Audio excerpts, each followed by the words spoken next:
Bonjour et bienvenue dans votre émission préférée du dimanche, l'Orient Express, pour parler du Moyen-Orient à partir de Bruxelles. Vous nous avez énormément manqué la semaine passée, mais nous sommes extrêmement ravis d'être en votre compagnie aujourd'hui, le dimanche 3 décembre 2017. N'hésitez pas à nous suivre sur notre page Facebook Orient Express-Arabelle FM, à nous écouter, à nous liker, ou nous contacter par SMS au 0488 106 800. Et comme tous les dimanches, je suis accompagnée de la réalisatrice et consultante Myrna Nabhan. Hi Myrna, kifek? Hi Majdoulin, kifek, ça va? Tout se passe bien? Tout va très bien, alhamdulillah. Bonjour tout le monde, j'espère que vous allez bien et que vous avez tous passé une super semaine. On est vraiment ravis de passer donc à la prochaine heure en votre compagnie à bord de l'Orient Express parce que vous nous avez vraiment manqué la semaine passée d'ailleurs. On espère qu'on vous a manqué aussi. Et aujourd'hui, donc, on vous a encore préparé une super émission. Donc, on va aller à la découverte des Émirats Arabes Unis parce que justement hier, le 2 décembre, donc ça marquait les 46 ans justement de cette union. Nous allons également parler du film West Beyrouth, donc Beyrouth Ouest. Et on a aussi préparé un dossier spécial qui est consacré à l'histoire tourmentée des hôtels dans un Moyen-Orient en ébullition. Donc c'est un peu intriguant comme titre, mais voilà, on va en parler plus en détail tout à l'heure. Et pour terminer, bien sûr, on vous a préparé encore un plat à découvrir dans votre rubrique préférée, Yallah en cuisine. Mais avant de se lancer dans ce programme chargé mais néanmoins intéressant, Majdoulin, comme chaque semaine. Comme chaque semaine, tout à fait. Majdoulin va nous présenter l'agenda de la semaine, puis quelques infos qui ont fait polémique ou qui sont passées inaperçues dans sa rubrique Coup d'œil sur les médias. Alors, au niveau de l'agenda, ce mardi 5 décembre a lieu la première bruxelloise du film Rester vivant au cinéma Vendôme. Donc, c'est un film égyptien coproduit par la RTBF, c'est ça ? Oui, c'est surtout un film sur le temps qui passe, sur les idéaux qui s'échappent dans un contexte de répression violente et de propagande nationaliste. Rester vivant raconte l'histoire de 4 jeunes Égyptiens depuis la révolution de 2011 jusqu'au 5e anniversaire du soulèvement en janvier 2016 dans l'Égypte du maréchal Sissi. Quelle vie dans ce régime militaire après un élan de liberté sans précédent? Quelle existence dans une société économiquement marquée par ces bouleversements? Quel héritage ou quel poids apporter pour cette jeunesse qui était à l'avant-garde de la révolte? Il va d'ailleurs diffuser, il a été diffusé donc hier, je crois, oui, au festival donc du cinéma méditerranéen. Exact. Donc du 1er au 8 décembre, ne manquez pas la 17e édition du festival du cinéma méditerranéen de Bruxelles, qui est dédié aux femmes cette année, avec plus de 60 films à l'affiche de cette édition. Toutes les infos et la programmation des films sont sur www.cinemamed.be. Vous avez donc pas mal de choses pour occuper votre semaine. Vous pouvez nous suivre en direct sur arabelle.fm. Alors Majdoulin, qu'est-ce que tu nous as dégoté comme informations polémiques ou à l'inverse qui sont passées inaperçues donc cette semaine ? Alors, la plus grosse news, mais elle ne passera sûrement pas inaperçue dès ce lundi matin, car Monsieur Donald Trump a décidé de reconnaître Jérusalem comme capitale de l'État d'Israël. On ne sait pas s'il compte y transférer l'ambassade américaine, mais la déclaration en elle-même porte vraiment les ondes de la colère. Même si cela faisait partie de ses promesses de campagne, c'est nier totalement les Palestiniens et la création d'un État palestinien. D'accord, mais dans un registre un peu plus léger, on va dire, alors qu'on n'est pas encore dans notre chronique tant attendue, donc Yallah en cuisine, mais je sais que tu vas nous parler de hummus. Le hummus. Ce fameux instrument de diplomatie, en fait, sert souvent d'excuse pour réconcilier les deux communautés qui se déchirent ce territoire. Une compétition a été organisée en Argentine pour départager qui des juifs ou des musulmans prépare le meilleur hummus. Le premier concours international s'est donc tenu à Buenos Aires, le mondial del hummus, avec pour devise « Faites du hummus, pas la guerre ». Rassure-moi, c'est nous qui avons gagné quand même. Oui. Je vous rassure tout de suite. C'est donc une directrice d'une école islamique de Buenos Aires, du nom de Myriam Kabbara, qui a remporté le titre. Alors, à l'origine de ce projet figure le Congrès juif latino-américain, ainsi que des associations locales de jeunes musulmans. Et en fait, déjà il y a 3 ans, ils avaient commencé à organiser des sessions de dialogue informel autour d'un café ou autour d'un thé. Puis, progressivement, ils se sont invités au dîner de la Pâques juive, donc Pessa, et de l'Iftar, qui est le repas du soir pris pendant le Ramadan. Et puis voilà, à force de se voir, l'idée d'un concours de hummus a germé. Et voilà, en fait, on sait que le hummus a plusieurs fois servi à amorcer le dialogue entre ces deux communautés qui sont plutôt habituées à la défiance. Par exemple, en Israël, en 2015, un restaurant de la ville de Netanya, près de Tel Aviv, divisait l'addition par 2 pour les Juifs et les Arabes qui s'asseyaient à la même table pour déguster son hummus. Et 1 an plus tôt, il y a la page Facebook Chickpeas, qui improvisait un jeu de selfie pour encourager au dialogue en pleine guerre de Gaza. Justement, vu que tu nous parles de selfie. Et encore, donc voilà, il y a un selfie de Miss Irak et Miss Israël qui a vraiment fait aussi le buzz, mais un bad buzz, on va dire plutôt. Voilà, donc en fin novembre, les 2 Miss participaient à l'élection internationale de beauté, c'était Miss Universe, et c'est Miss Irak elle-même qui a posté la photo avec une légende, amour et paix. Mais elle a surtout vu déferler des messages de haine et d'incompréhension. La photo a collecté plus de 4000 likes, mais Miss Irak a dû diffuser un message d'explication en arabe où elle précise que son message était vraiment destiné d'abord à la paix entre les religions juives et musulmanes. Je cite, « Cela ne signifie pas que je soutiens le gouvernement israélien ou sa politique envers les pays arabes. Je m'excuse auprès de tous ceux qui ont vu une insulte à la cause palestinienne », conclut-elle.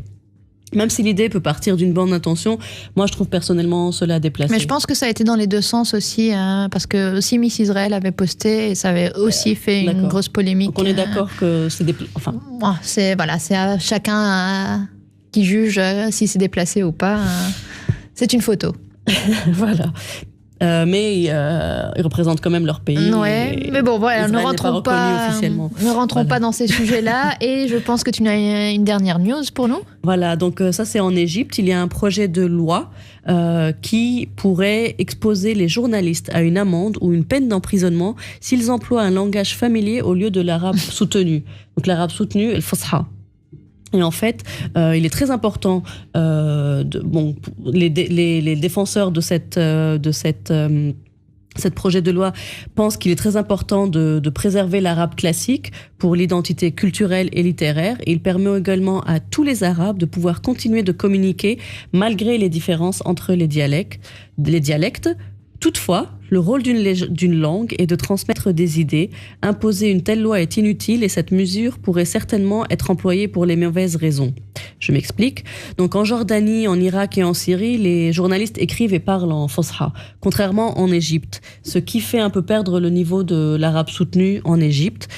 Donc la qualité de l'arabe soutenu devrait d'abord être améliorée dans les écoles et dans l'ensemble du système éducatif, et même le dialecte est employé même au Parlement. Et en fait, les détracteurs de ce projet reprochent que ce serait surtout la possibilité d'être emprisonné ou sanctionné pour un texte mal écrit. C'est un peu de la censure masquée. Ouais, c'est la porte ouverte à aussi d'autres, des arrestations. Voilà. À tout bas. Et puisque, comme on l'a dit, c'était les 46 ans des Émirats Arabes Unis, on va écouter un grand chanteur des Émirats, Hassan Jasmi. Yallah.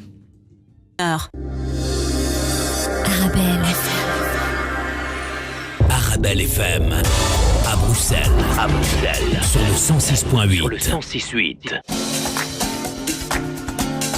Et re-bienvenue, chers auditeurs, dans votre émission préférée du dimanche, l'Orient Express, pour parler du Moyen-Orient à partir de Bruxelles. J'espère que vous passez un agréable dimanche, que vous nous écoutez ou bien que vous nous réécoutez sur notre page Facebook en écoutant donc les podcasts.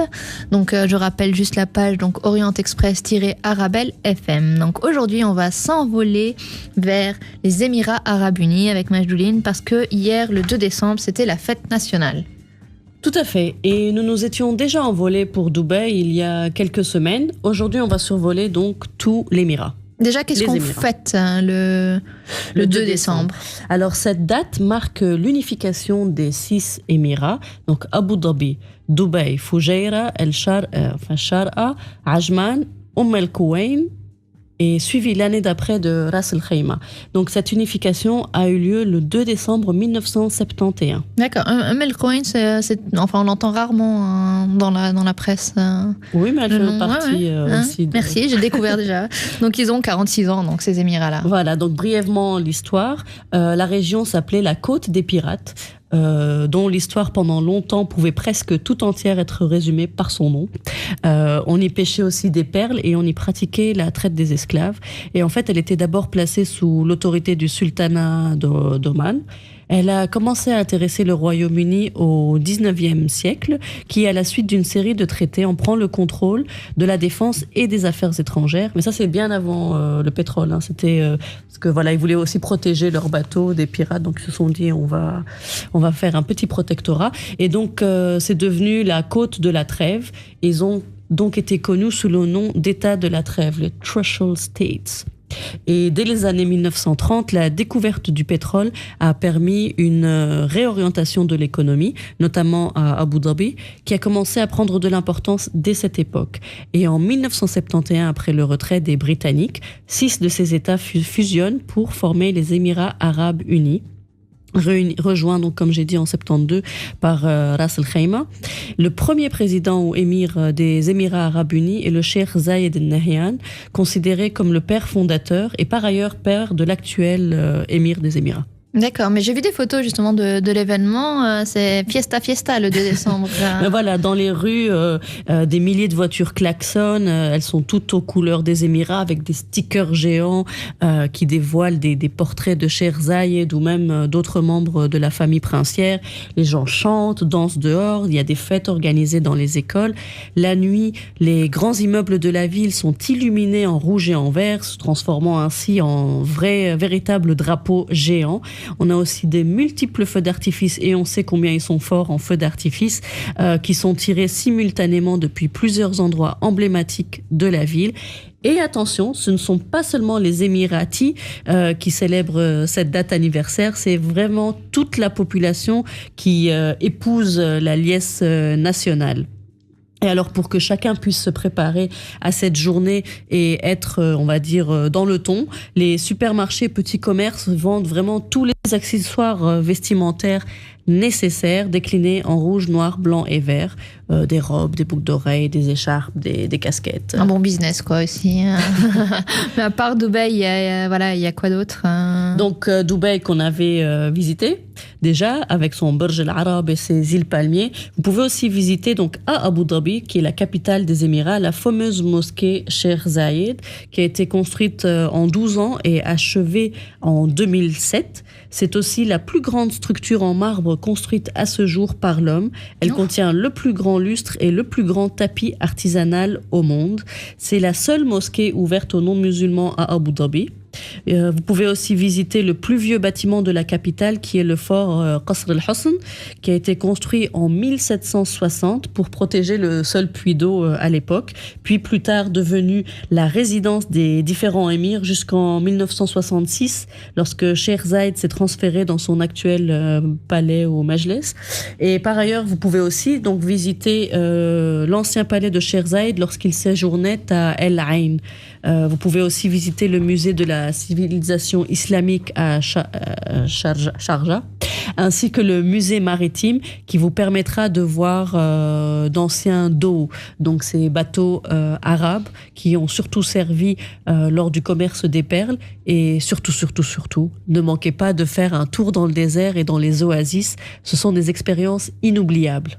Eh ben, merci beaucoup. Adeline, tu nous emmènes quand pour ce voyage chaud et ensoleillé? Quand tu veux. Il paraît que c'est la bonne période. Prochain 2 décembre, comme ça on participera à la fête nationale. Alors là, si je dois attendre encore un an. L'Anchou, on verra quand tu vas aller. Bon, ben j'attends en tout cas. En tout cas, merci. Déjà, là, tu nous as fait voyager, donc merci. Alors, comme dans l'émission précédente, on s'était beaucoup intéressé au Liban, vu que c'était la fête nationale, donc il y a 2 semaines. On avait rapidement parlé donc de la guerre civile justement qui avait ravagé ce pays, en se disant qu'on allait un peu revenir sur le sujet dans les semaines prochaines. Et donc j'ai eu envie d'approfondir un peu plus ce sujet aujourd'hui. Et j'ai décidé donc de vous parler du film libanais West Beyrouth qui est sorti en 98 du réalisateur franco-libanais Ziad Doueri. Donc, un film qui parle de Beyrouth, comme l'indique le titre, durant les années de guerre civile. Oui, mais c'est pas un film sur la guerre où on voit la violence, des explosions, la misère, enfin tout le lot de misère et d'horreur qu'on connaît dans des zones de conflit. En fait, on y raconte vraiment, Doueri y raconte les débuts de la guerre qui a réduit la ville en cendres. Comment le mélange harmonieux des cultures et des religions s'est transformé en quelques jours en poudrière, et où le nationalisme haineux a remplacé la tolérance et où les fanatiques qui ont vraiment perdu toutes les raisons ont transformé leur environnement quotidien en enfer. Et donc West Beyrouth, c'est un film qui parle simplement d'un sujet compliqué, donc voilà ce que je viens d'énumérer. C'est un drame sur la guerre qui donne envie vraiment de comprendre plutôt que juste de dire aux spectateurs la guerre c'est mal ou prenez un camp parce que voilà, il faut choisir son camp dans ce genre de cas. Et donc l'histoire, le synopsis ? Bon, le synopsis, j'aime beaucoup ce mot, est assez simple. En fait, c'est 3 copains qui sont au milieu de Beyrouth-Ouest en 1975. Donc, c'est vraiment le commencement de la guerre du Liban. Donc, pour rappel, elle a duré 15 ans. Elle a provoqué plus de 100 000 morts dans un pays qui compte 4 millions d'habitants. Donc, c'est beaucoup. Voilà, c'est donc là, Doueri réussit à traiter ce sujet grave avec une certaine légèreté, mais sans enlever vraiment la charge émotive. Et parce qu'en fait, il prend le point de vue de ces 3 adolescents de 15 ans qui sont un peu livrés à eux-mêmes dans cette jungle de béton, parce qu'on est vraiment plein dans la ville. Donc on assiste avec Tarek et Omar, qui sont donc les protagonistes principaux, qui sont assez turbulents, on va dire, dans la fleur de l'âge. Et il y a leur voisine May, qui... ils assistent au début de cette guerre et vraiment à la division de leur ville, Beyrouth, donc en Est et Ouest. Donc un côté chrétien et un côté musulman. Donc la vie commence en même temps que la guerre pour ces jeunes ados et la ville devient un terrain de jeu géant. Donc on les voit vagabonder, flirter, découvrir le cinéma justement parce que c'est un récit autobiographique, c'est la vie de Doueri en fait, en quelque sorte, avant qu'il quitte le Liban. Et ça, voilà, tout ça compose un peu cette émouvante chronique de guerre. Donc le film raconte leurs aventures, leurs amours. C'est assez comique souvent, c'est tendre, mais en fait derrière les rires, c'est assez tragique en fait. C'est vraiment une manière spontanée d'ignorer, on va dire, le découpage religieux de la ville, donc comme on dit, musulman à l'ouest, chrétien à l'est, qui est devenu rigide et meurtrier, quoi. Eh bien, merci Myrna pour cette review de ce film qui date d'il y a presque 20 ans, mais qui traite d'un sujet toujours vivace dans la mémoire collective de notre région. Et d'ailleurs, tu nous as préparé un dossier de la semaine en lien avec ces questions de guerre en zone urbaine. On en parle juste après une petite pause musicale.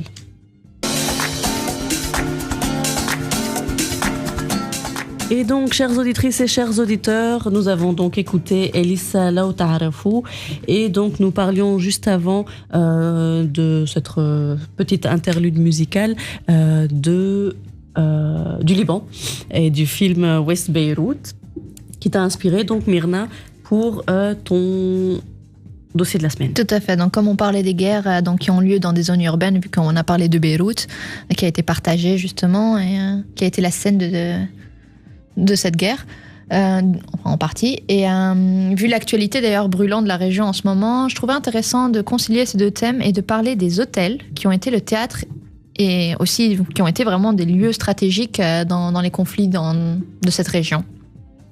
Oui, d'ailleurs, on pense au Ritz-Carlton de Riyad, qui est l'un des hôtels les plus luxueux et qui est aujourd'hui une sorte de prison où sont détenus les 200 membres de l'élite saoudienne qui ont été arrêtés en novembre. Et on peut voir d'ailleurs des photos sur Twitter où les célèbres salles de banquet sont transformées en énormes dortoirs. Exactement, cet hôtel se rajoute justement sur la liste... triste liste, on va dire, des établissements qui n'ont plus le même rôle que celui pour lesquels on les a construits initialement. Donc, de Jérusalem à Beyrouth, en passant par Al-Qahira, Mossoul et Alep, les suites, salles de fête et les bars ont servi encore une fois, de théâtre où se joue l'histoire du Moyen-Orient. Donc tu nous as dressé une petite liste de ces lieux mythiques. Par quel établissement vas-tu commencer ? Alors, il y en a beaucoup, hein, donc on va essayer juste, j'en ai sélectionné quelques-uns, mais on va essayer d'y aller chronologiquement pour pas aussi être lourd dans ce qu'on va dire. Pour commencer, donc il y a le fameux hôtel King David de Jérusalem, donc qui est ouvert en 1931 et qui a été la cible d'un attentat en 1946.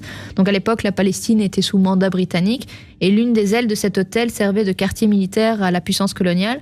Et cet attentat a été fait donc par l'Irgun, qui était une organisation sioniste armée, a vraiment coûté la vie à 99 personnes, donc des Britanniques, des Juifs, des Arabes, et ça a vraiment ravivé les tensions entre les communautés. Mm-hmm. Aujourd'hui, l'hôtel est là, il est encore là, donc il fonctionne. Et cette aile gauche, justement, a été reconstruite et dispose de 6 étages, donc ça, c'est énorme. Et on peut voir d'ailleurs dans le lobby des photos de l'époque. Et il y avait un des managers qui disait dans les médias que beaucoup de clients y venaient spécialement pour la portée historique, car ça reste un lieu symbolique de ce conflit qui dure depuis tant d'années, justement. Donc, Et il y a aussi le célèbre hôtel Shepherd du Caire qui a été ciblé et qui date de l'époque du mandat britannique, il me semble. Encore le mandat, voilà, tout à fait. Donc, comme je te dis, on y va chronologiquement. Donc, cet hôtel qui était dans le passé vraiment the place to be pour toute l'élite britannique, égyptienne, russe, les correspondants de guerre, les ambassadeurs. Voilà, c'était vraiment très hype, on va dire. A été lui aussi ciblé lors des émeutes anti-britanniques en 1952. Et il a été incendié et il a disparu, on va dire, de la skyline Kérot. Et en 1957, il a été reconstruit, mais pas sur son lieu d'origine. Et sans vraiment le cachet de l'époque victorienne qui lui donnait vraiment tout son charme. Et depuis, il a jamais retrouvé sa flamboyance d'avant, justement. Et sur le site web de l'hôtel, on voit qu'il est fermé, voilà, pour rénovation. Et du côté de Beyrouth, alors ? Beyrouth, alors voilà, justement, Beyrouth, on peut retrouver 2 hôtels qui racontent cette histoire où le conflit a, on va dire, absorbé le glamour. Mm-hmm. Il y a le Saint-Georges sur la Corniche et le Holiday Inn. Donc le Liban pré-guerre civile de 1975, c'était vraiment ce lieu entre l'Orient et l'Occident où la modernité était symbolisée par ces hôtels luxueux. Donc on retrouvait apparemment Brigitte Bardot ou Peter O'Toole. Donc il y a encore Kim Philby qui est un reporter de guerre mais qui était surtout un espion britannique en fait, qui était installé à Beyrouth et c'était apparemment un client régulier du bar et surtout des cocktails du Saint-Georges avant qu'on découvre qu'en fait c'était un agent double et il n'était pas juste pour enfin, il était là pour les cocktails, mais aussi. Et en fait, c'était un espion soviétique. Donc, il a été un double agent vraiment. Donc, enfin bref, c'est des petits détails, mais je trouvais vraiment l'anecdote assez sympa à souligner, comme dans les séries en fait. Et donc, il y a le Holiday Inn, comme on disait, a ouvert à peine 1 an avant le début de la guerre. Et cet hôtel, principalement, s'est retrouvé en pleine ligne de démarcation entre Beyrouth-Est et Beyrouth-Ouest. Et au cœur de ce qu'on appelait la bataille des hôtels. Donc c'est un micro-conflit dans le conflit qui a opposé les milices chrétiennes aux milices palestiniennes et leurs alliés libanais, de gauche principalement. Et quand on parle de Holiday Inn, ça parle beaucoup aux Libanais, aux Beyrouthins justement, parce que c'est un endroit qui a connu des scènes terriblement atroces où ces milices armées s'affrontaient et justement quand on revient dans cette mémoire collective, on se rappelle de ces images où on voit des miliciens qui sont jetés par les fenêtres du dernier étage et ça reste gravé vraiment dans les mémoires. Aujourd'hui, donc maintenant, l'édifice est toujours dévasté, donc ils ne l'ont jamais reconstruit pour le moment. Donc ça fait pratiquement 4 décennies qui fait partie du paysage beyrouthien. Et ça appartient au patrimoine, on va dire, moderne de la capitale. La cour et l'entrée sont devenues, donc depuis la fin de la guerre, une caserne. Donc on voit des chars, des soldats. Et l'accès, voilà, on ne peut pas y rentrer. Il faut une autorisation spéciale. Donc il a été abandonné, mais c'est pour d'autres raisons. C'est un désaccord entre les actionnaires. Tandis que, donc, par exemple, d'autres hôtels comme le Phoenicia, lui aussi qui avait été dévasté vu que c'était dans cette bataille des hôtels, a été réhabilité et lui a retrouvé vraiment son lustre d'antan. Et dans un contexte plus récent, il y a le Nini Voberoy Hotel à Mossoul, aussi quand la ville est tombée aux mains de Daesh, mais ça on va en parler dans quelques instants juste après Adla. Et oui, vous êtes sur Arabelle dans l'émission L'Orient Express. Nous étions en plein dossier de la semaine où nous parlions des hôtels qui ont été souvent le théâtre de certaines violences, on va dire, au Moyen-Orient, qui ont fait partie en fait de l'histoire politique du Moyen-Orient. Et on allait s'attaquer. C'est pas le meilleur terme que tu as choisi là. Donc on allait se transférer à Mossoul, au Ninive Oberoi Hotel, lorsque la ville est tombée aux mains de Daesh. Donc voilà, le Oberoi Hotel qui était un hôtel 5 étoiles. En fait, apparemment, il donne sur le Tigre, donc le fleuve, et qui depuis les années 80 était un haut lieu pour les rencontres de l'élite gouvernementale et du monde, d'ailleurs des affaires, sous Saddam Hussein. Ça a été vraiment une prise symbolique pour les djihadistes lorsqu'ils sont entrés dans la ville en 2014, parce que Oberoi est une marque, je sais pas comment on le prononce, je pense que c'est Oberoi, est une marque internationale très connue, et donc en prendre possession, ça contribuait à leur propagande, la propagande de ce groupe terroriste. Et d'ailleurs, on y voyait flotter les drapeaux noirs sur les mâts de l'entrée, là où on voit généralement les drapeaux du monde entier, donc les drapeaux de Daesh, et bien sûr, comme à leur habitude, tout ce qui avait de la valeur a été pillé.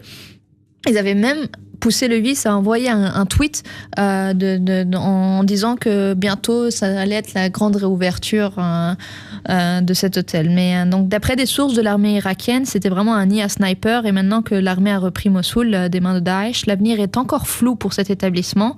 Mais bon, vu le nombre de destructions qu'a connu la ville, la rénovation d'un hôtel 5 étoiles, c'est pas vraiment sur la liste des priorités actuellement.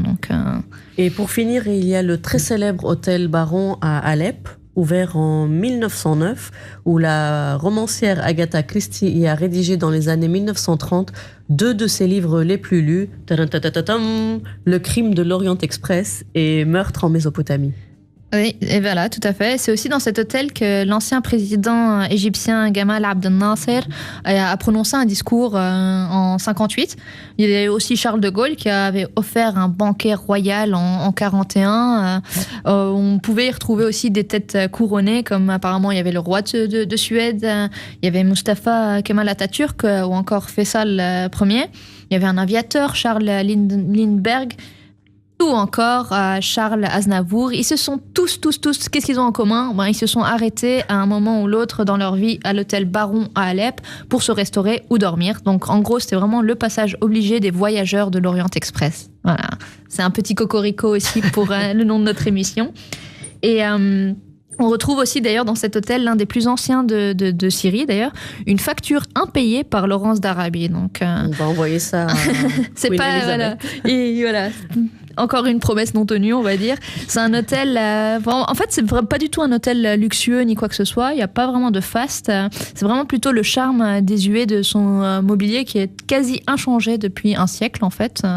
Voilà, les prestations sont pas... Comme je dis, c'est pas un hôtel 5 étoiles. Donc, c'est vraiment ça. Il y a un charme particulier, historique, particulier. Et donc, c'est un hôtel qui faisait partie de la vie politique syrienne et internationale en quelque sorte, comme l'était Alep à l'époque. Tout à fait, mais malheureusement, comme l'est devenu Alep maintenant, suite au conflit, l'hôtel Baron porte vraiment les stigmates de la guerre. Il a été touché par des obus et ces chambres, justement, qui accueillaient toutes ces personnalités, j'en ai cité juste quelques-unes au début du XXe siècle, accueillent désormais des Syriens déplacés par les combats. Donc là, pour l'instant, l'avenir est aussi incertain pour cet établissement. Il est ouvert, mais voilà, il était situé dans Alep Ouest. Mais on peut peut-être en reparler dans 2 semaines avec notre invité, justement, qui nous revient de mission d'Alep et qui travaille justement sur la construction de cette ville symbolique dans le conflit syrien. Merci beaucoup Myrna pour ce passionnant sujet sur les hôtels au Moyen-Orient et leur destin tragique. On se retrouve tout de suite dans quelques secondes, dans quelques minutes pour Yalla en cuisine. Et re-bienvenue, chers auditeurs et chères auditrices, dans votre émission préférée du dimanche, l'Orient Express. J'espère que vous êtes encore ici avec nous en notre compagnie parce qu'on va passer à votre rubrique, l'une de vos rubriques préférées, parce que je sais qu'elles sont toutes super. Donc, mais celle-ci est particulière parce qu'on parle de cuisine. Alors aujourd'hui, nous allons parler d'un ingrédient de la cuisine orientale qui a fait une entrée en force dans notre univers culinaire occidental. Et je veux parler de la feuille de brique aux pâtes filo pour préparer les burak, pastillas, empanadas, sambusa et autres briwat. Fine et croustillante, elle servait de base uniquement à la cuisine orientale, d'où elle est originaire. Mais justement, elle est originaire d'où exactement? Alors, Ibn Battuta, l'explorateur, géographe et voyageur du 15e siècle, décrit un repas. 14e siècle, 14e siècle, j'ai oublié une barre. Tu as sauté un siècle là. Donc il décrit un repas où des buraks fourrés de viande hachée, amandes, pistaches, noix et épices étaient servis à la cour du sultan de Delhi. Alors au Levant, on la retrouve dans les fameux buraks qui nous viennent de la cuisine byzantine. Ce sont les Ottomans de la sublime porte de Topkapi à Istanbul qui les ont popularisés dans tout le bassin méditerranéen. J'adore comment tu parles à chaque fois de la cuisine parce que j'ai faim. Avec tellement de passion. Donc on les trouve salées, sucrées, sous quelle forme? En rouleau, en millefeuille, en demi-lune ou en triangle. Elle peut être farcie de viande, légumes ou fromage, mais aussi dans la version sucrée de fruits, de noix, de pistaches ou d'amandes. Les buraks sont servis au début des repas avec les mezzés. La fine feuille de pâte est fourrée au fromage, à la viande hachée ou aux épinards. Au Maghreb, on prépare les buraks avec des feuilles de briques. En Tunisie, on utilise l'œuf et le thon. En Algérie et au Maroc, on appelle cette feuille de pâte transparente warqa. Voilà. Et on trouve où cette wara? Alors au Maroc, elle était préparée par des femmes qui en avaient le secret et il fallait la commander à l'avance. Mais aujourd'hui, heureusement, elle a été industrialisée et on la trouve partout. Mais d'ailleurs, comme tu le disais au tout début, on l'utilise donc aussi dans la cuisine occidentale, on va dire. Voilà, donc la cuisine occidentale l'emploie plus comme une pâte de substitution, plus légère et plus croustillante. C'est ainsi que l'on retrouve les empanadas ou les autres buraks qui sont de mini chaussons salés farcis qu'on trouve dans la cuisine espagnole et en Amérique du Sud. Ils ont été introduits lors de l'arrivée des Arabes dans la péninsule ibérique. Moi, j'adore les buraks et j'attends avec impatience que ma maman, qui les fait très bien, revienne nous en faire. Attention aux calories quand même. Et merci beaucoup, Mageline, pour ta rubrique qui vraiment, vraiment nous donne l'eau à la bouche. Pour participer, appelez-nous au 078 077 088. 078 077 088. Et donc, vous étiez dans l'Orient Express sur Arabelle avec Majdoline, donc moi-même, et Myrna. J'espère que vous avez passé un agréable partie de dimanche avec nous.